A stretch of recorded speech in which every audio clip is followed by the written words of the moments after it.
先休息一陣，轉頭翻嚟另一節新聞。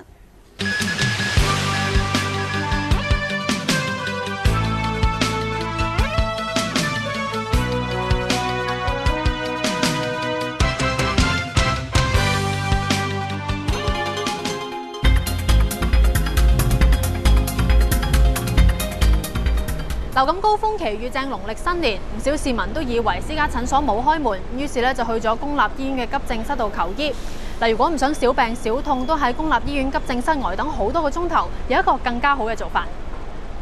私家醫生方面，大家可以透過醫學會嘅網頁，或者衛生署基層醫療指南嘅網頁同埋手機應用程式揾到。至於醫管局嘅普通科門診，全港一共有12間診所喺假期提供服務。相關嘅資料，大家可以上 HA 嘅網站揾到。